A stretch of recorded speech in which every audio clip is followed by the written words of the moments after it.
Welcome to the Living the Dream podcast with Curveball. If you believe, you can achieve.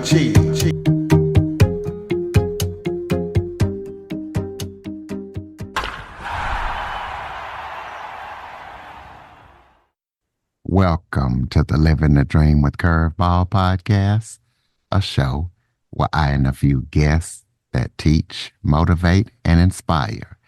Today, I am joined by psychotherapist and author Phyllis Leavit.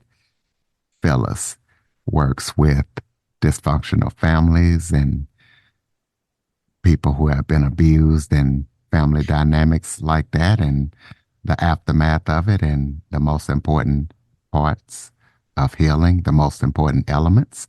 So we're going to be talking to her about her story and her book. So Phyllis, thank you so much for joining me today. Well, thank you so much for having me. It's really a pleasure and an honor to be joining you. Why don't you start off by telling everybody a little bit about yourself? Yeah, I started out, my career for my whole adult life was being a psychotherapist. And I initially did an internship when I was in graduate school in a sexual abuse treatment program. So that kind of really initiated me into some of the nitty-gritty of the most dysfunctional family dynamics. And then I went into private practice for the rest. Worked there for a couple of years as a co-director, and then I went into private practice for the whole rest of my 30 plus years as a psychotherapist.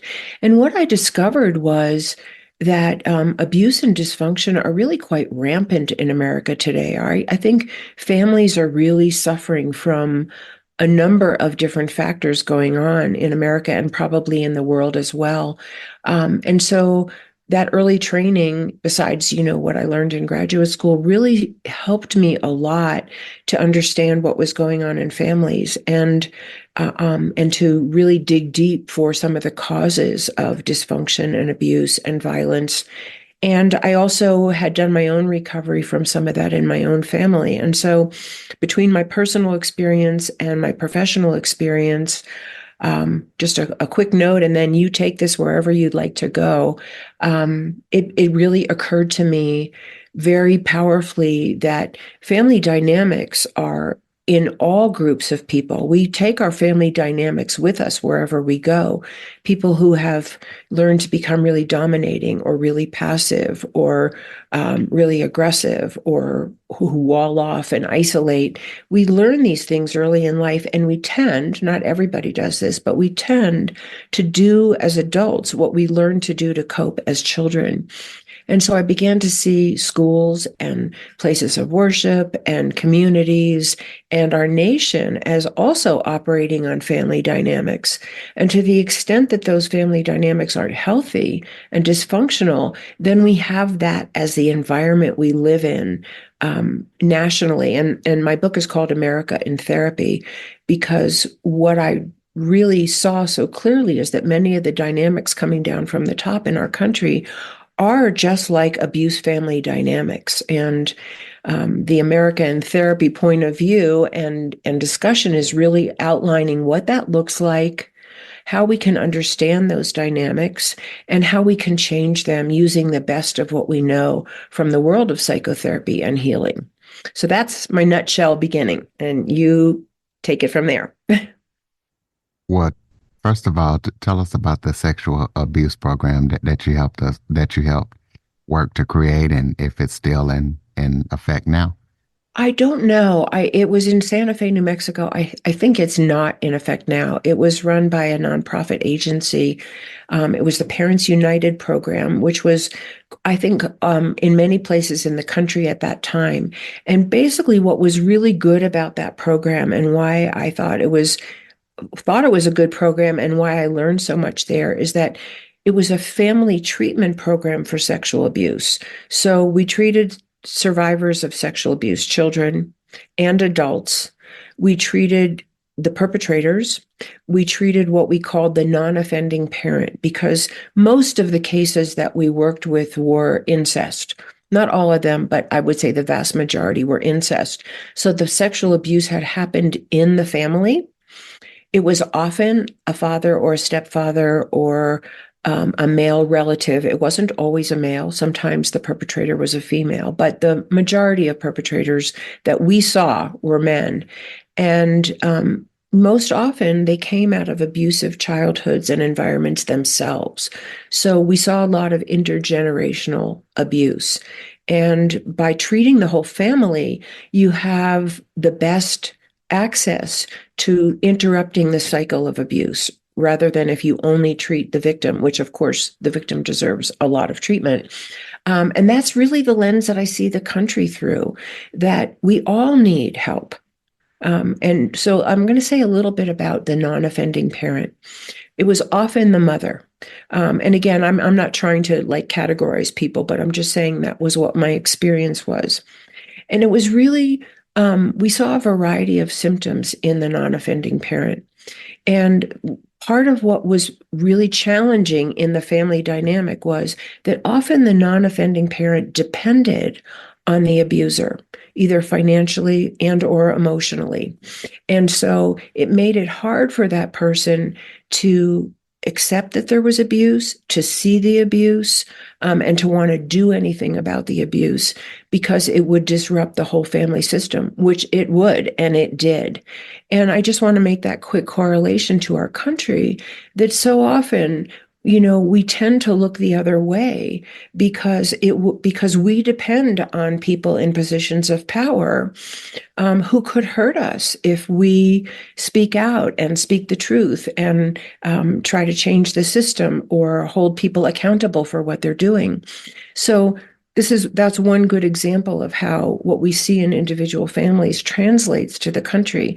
If you're dependent on an abusive employer or an abusive government who might put you in jail if you speak out or attack you as a peaceful demonstrator, trying to advocate for justice, you might not want to do it because your life might be at risk or your whole family might be at risk. And it's the same in an individual family that often people are afraid to speak up and tell the truth of what's really going on in their home because they don't know that they'll ever find safety or be believed. So again, that's some of what I got out of being in that program. And I realized how important it is for people to be safe to tell the truth and to find safety if they're in an unsafe situation. But also what I realized is that so many of the people that we call perpetrators and the victimizers really need help and treatment themselves. And that's really how you interrupt the cycle of abuse. Well, tell us why you feel that America is experiencing a mental health crisis. Yeah, I mean, I think there's a couple of things that I could really point out that I think once we sort of identify them, they kind of become obvious. And one of them is that the whole world of psychotherapy and family therapy and psychological treatment for people is to heal the wounds of whatever the dysfunction is that they experienced, whether it was in their family or in their community. The whole point of psychotherapy is to heal our wounds. And if you're talking about family therapy or couples therapy, which is a part of family therapy, the goal is not to pit one person against the other. The goal is to help people find common ground.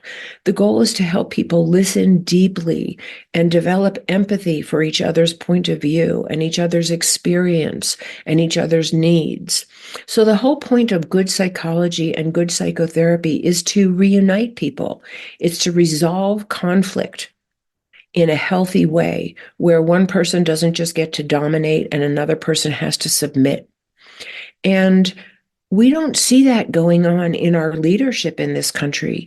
We see increasing divisiveness and name calling and attacking and endless lawsuits instead of the role model in Congress, for instance, of people actually sitting down with respect for one another, even if they disagree, even if they have different needs, even if they have different value systems and different policies that they want to enact. We don't see them sitting down and actually trying to work it out. And that's what we desperately need in this country today.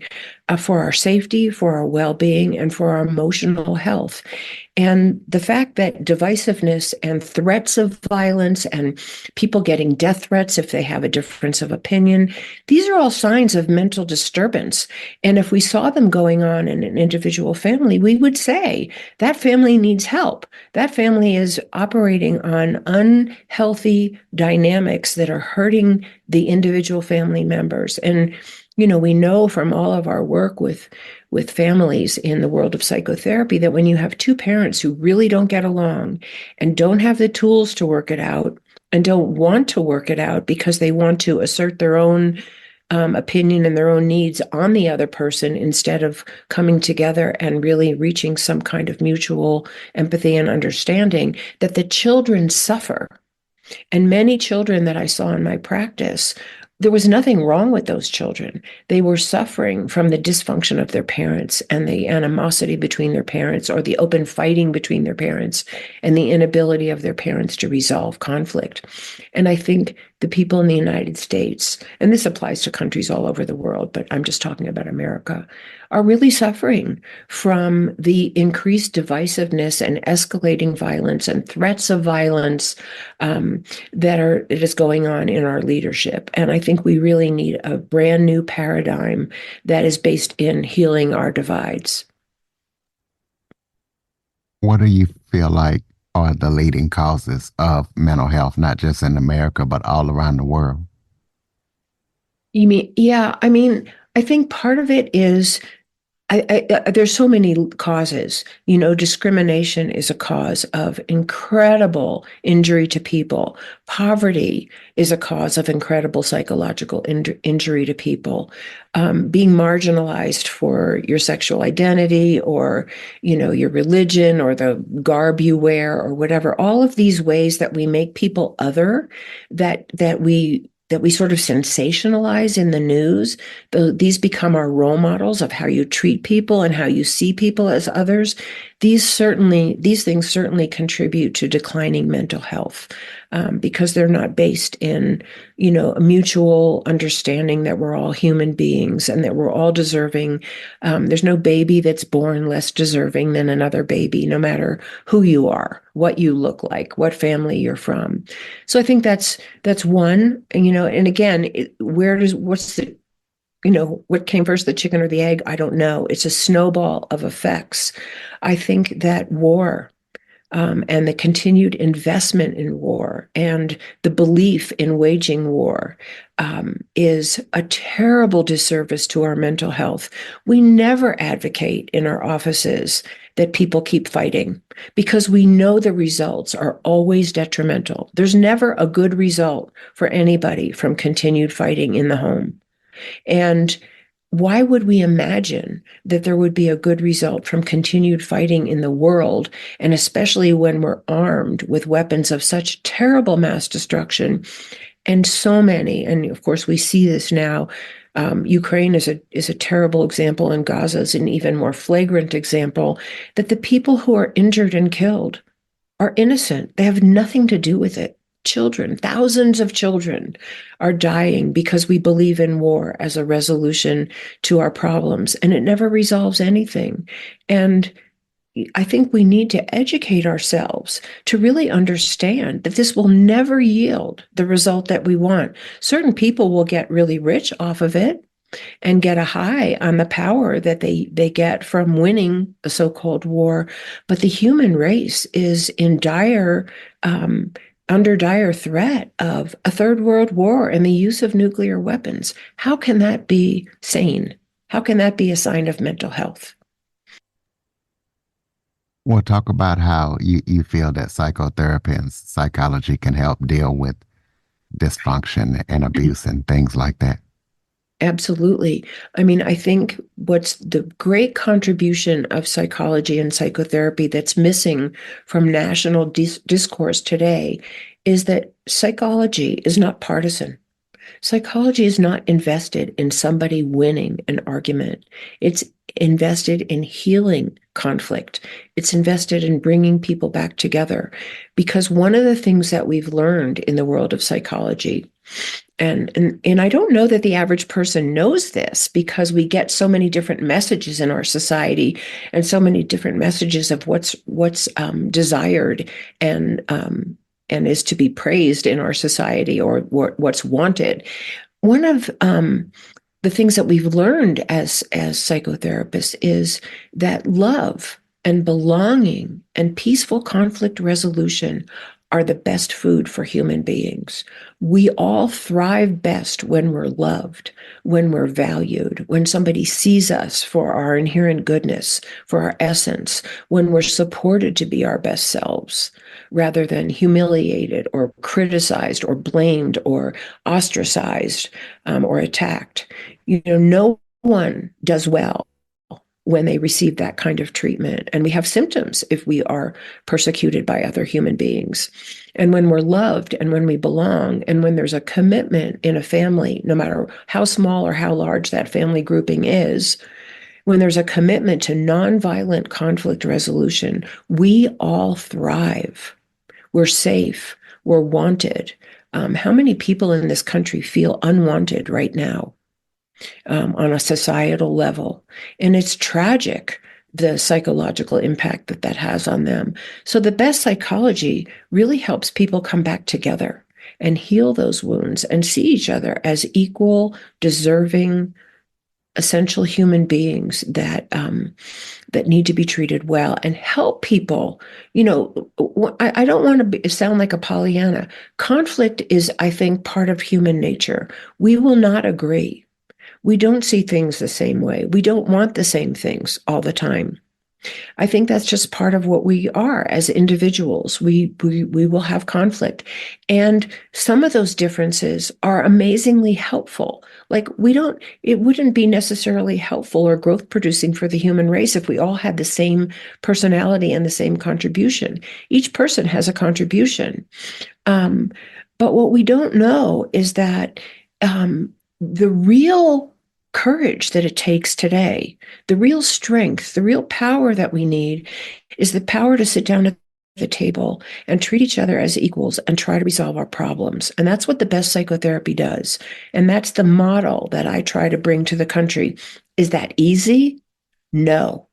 Is it really hard? Yes. And we probably all know that from our own personal relationships. How many times have we had an argument with our spouse or our children or an employer and just felt like that person is a jerk and they're wrong and I just have to set them straight? We probably all have that experience. But taking that attitude is not healing. So learning some of the skills of really healing relationship internally with ourselves and what we've internalized and in our relationships with other people is the gift that psychology brings. And it really involves doing our own work. Most people are focused, and I think it's not blame that I say this. It's just sort of what we learned. It's how I grew up. And you probably know this for yourself. We're just focused on what the other person did wrong. And we want to correct them and we want them to see it our way. But they want the same thing from us. So if we don't really learn how to listen to each other and take responsibility, and this is really the big thing, take responsibility for ourselves. How could I do this different? How could I be more empathetic to your point of view? How could I be a better listener? How could I say what I need to say, even if I feel very invested that what I have to say needs to be heard? How can I say that in a way, the best way that you could maybe hear me, rather than beating you over the head with my point of view and thinking that that's going to work? So taking responsibility for ourselves, whether that's me as an individual in my marriage, with my children, with my friends, in my community, me as a therapist, me as somebody who wrote a book, whatever it is, take responsibility for myself and still speak truth. Still speak truth that might be uncomfortable for other people to hear, but really take responsibility then for how I react to them. Maybe somebody doesn't like what I have to say. chances are they won't, or some people won't. Can I be responsible for my reaction? Can I still stay in a nonviolent frame of mind, even if I feel hurt or angry or dismissed or humiliated? Um, so taking responsibility and holding for some kind of agreement. But let me say there's a step in between, because most of us have also hurt people inadvertently, whatever, through our unconsciousness, through our own conditioning, whatever. Most of us are sometimes blind to another person's needs or another person's feelings. Can I say I'm sorry? Can I say, you know what, I hear you, and I shouldn't have spoken to you that way, or I understand that what I said to you was hurtful, or when I walked out of the room, you felt really abandoned, or whatever it was I did. Can we do that as a country? Can we really look at our own history and make amends, true, sincere amends for the aggression that we have perpetrated on other people? And this is common history, what we've done to Native Americans as the United States, what we've done to people who were enslaved, Black people who were enslaved, what we still do to women, what we do to marginalized religious organizations and communities of people. Can we take responsibility for that? One of the beautiful models that is out there that we could use is the truth and reconciliation model that happened in South Africa. Was it perfect? No. Did it yield all the best results immediately? No. But it's a model for bringing victims and perpetrators together in a spirit of reconciliation and healing. And we desperately need that in our country. We shouldn't feel shame at saying, I was wrong, or I could do it better. And I think people feel like it's shameful or it's weak or it puts you in a one down position when actually it takes great strength. So these are some of the gifts that psychotherapy has to offer, because this is exactly what we help and facilitate people to do in their own lives. And the more people do it in their own lives, and the more they see the value of actually reconnecting and feeling like they're joined with other people, which is what we all want. Love and belonging are probably two of the most essential needs for human beings. When we have that, we don't want to kill people. We don't want to wage war. We want to further our connection and our cooperation. And we desperately need that in the country, and we desperately need that in the world. And that's why I think psychotherapy and psychology have so much to offer today. And that's why I wrote America in Therapy, to try to share some of that with the general public. Well, you mentioned some of the principles and best practice about breaking the cycle with abuse and violence. Do you have any more that you could offer? Well, I think one of the things that comes to mind, there's so many things, but one of the things that comes to my mind first is that I think we really need to take a really honest look and a deep psychological look at our criminal justice system. Because one of the things that I found when I was researching my book is that more than half of people who are incarcerated today are untreated victims of some kind of child abuse. And so we have people who are untreated, they're symptomatic, they're already outcast on some level in society, and they're more prone to ending up in the criminal justice system. And then it's like a double whammy. Then they're punished again for the symptoms that they have of untreated abuse to begin with. And so I really, really strongly believe that we need a criminal justice system that is absolutely dedicated to rehabilitation, to giving people the help they need. There are people that we don't know how to rehabilitate. They're so injured, they're so damaged that we just don't have the skills and tools to bring them back to a place where they could be safe in society. But there are many, many people who are. There are many people who never got a fair shot at life, and they deserve one, and they deserve the chance to, a second chance, and they deserve healing, because because they do, because they're human beings who are suffering. So that's one of the things that I feel is really, really important. We have, I don't know the statistics. I need to put them in front of myself so I can quote them. But we have, you know, a prison system that is outrageous in the world today. And unfortunately, it's become profitable for many people to have a prison system that's filled with, all kinds of people who actually deserve help. And that's wrong. It would be just as wrong as if a parent was profiting off of the abuse of their child, and some parents do. And we know that's wrong in a family. So why isn't it wrong in a country? So these are big things. Go back and ask me that question again, and I'll see if something else comes to mind, or maybe that sparked something in you. Oh, well, I definitely think that's good information that you've given out. So tell the listeners about your book. Tell us where we can get it and what we can expect to find when we read it.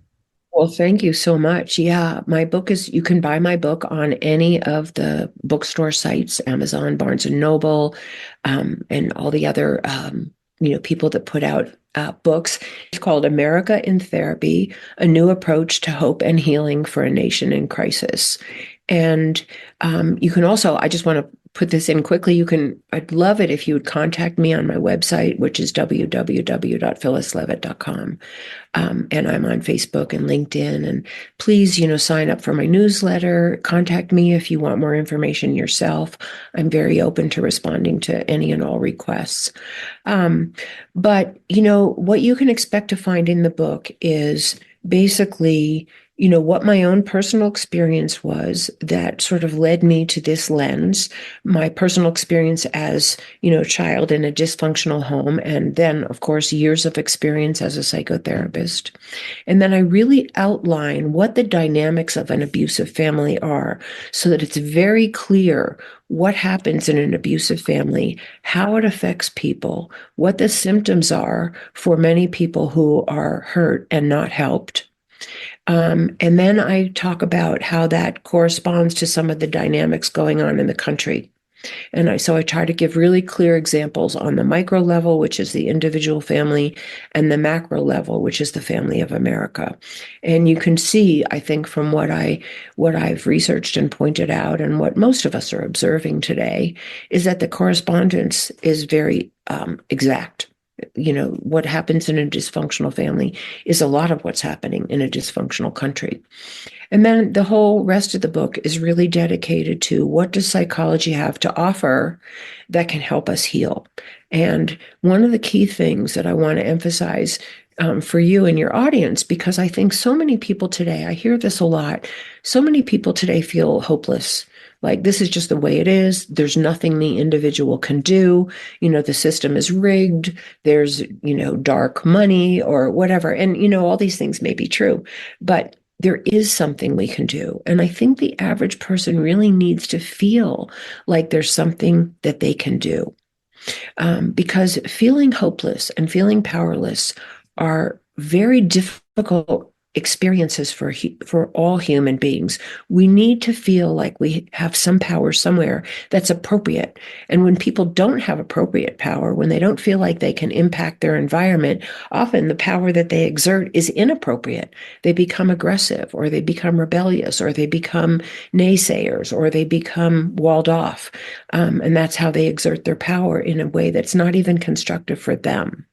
So I really want to emphasize that we can all be a part of the change. You don't have to be a therapist. You don't have to be an academic. You don't have to know all the principles of psychotherapy. You don't have to know any of that. You can just do your own work. Work on your own wounds. See how your own wounds have affected the way that you respond, the way you are in relationship. Get help. If you really need help, that's not a sign of weakness. It's a sign of strength to go get help and be vulnerable and cry the tears you may need to cry, or talk to someone and get a different point of view, or get support for your greatest self, which is what we all need, is support for our greatest self. And we all have a greatest self. We can all be a support to one another. We can try to drop the lens of you're other because you look a different way, or because you have a different religion, or because you have less money, or you have more money, or you come from a different country, or whatever it is. We can all work to drop that lens and just see each other as equal human beings. And what that might look like is nothing difficult. It just might be being kinder to the person who waits on you in a restaurant, or being kinder to the person on the other end of the phone, or noticing somebody in your office and saying, "How are you this morning?" Noticing that they're there, letting them know they matter. There isn't, sometimes all it takes is for somebody to see us and let us know we matter.